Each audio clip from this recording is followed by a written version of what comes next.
চলো না দেখা করি প্লিজ। এখনই না, আরো কিছুদিন পর। তোমাকে না দেখতে খুব মন যাচ্ছে। আমারও, কিন্তু দেখা করা যাবে না। কেন এমন করছো? আমাদের এই রিলেশন আমি খুব এনজয় করছি। দেখা হয়ে গেলে আমাদের এই অদেখা রিলেশনের আনন্দ আর কখনোই ফিরে পাবো না। ঠিক আছে, তবে এভাবেই চলুক।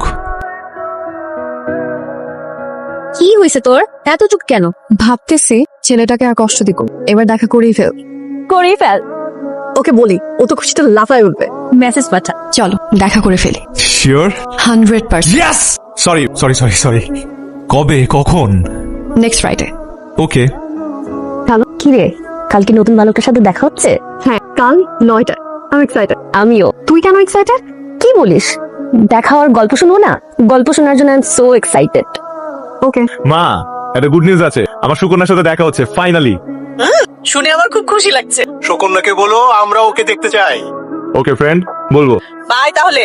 আর ওর সাথে দেখা হলে ভিডিও কল দিস। হ্যাঁ মা, ঠিক আছে তাহলে রাখি। Bye bye. এই যে নতুন বালিকার সঙ্গে দেখা হলে আমাকে ভুলে যাবে না তো? তোমাকে যাবে না ভোলা, because you are my old বালিকা। আপনার কাঙ্ক্ষিত নম্বরটিতে এই মুহূর্তে সংযোগ দেওয়া সম্ভব হচ্ছে না। একটু পরে ও এলো না, কিন্তু কেন এলো না জানাতে পারতো, জানায়নি। Continuously phone off. আমি কি কোনো ভুল মানুষের ধোকায় পড়লাম?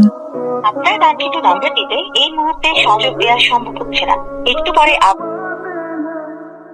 আজ আমার লাইফের সবচেয়ে স্পেশাল ডে, কারণ আজ সুকন্যার সাথে দেখা হবে। এই যে দাদু ভাই, নতুন বালিকার ছবি তুলে আনতে হবে, কিন্তু আমি দেখবো। দেখে কি করবা? যাচাই করব ওই নতুন বালিকা বেশি সুন্দরী না আমি। আপনার কাঙ্ক্ষিত নম্বরটিতে এই মুহূর্তে একটা মানুষ নিজে থেকে দেখা করতে চাইলো, আমি এত এক্সাইটমেন্ট নিয়ে দেখা করতে আসলাম, কিন্তু তার কোনো খবর নাই, ফোনটাও বন্ধ করে রাখছে। ওকে আমার সাথে দেখা করার কথা বলে ফান করলো? না, এটা তো হবার কথা না। আপনার কাঙ্ক্ষিত নম্বরটিতে এই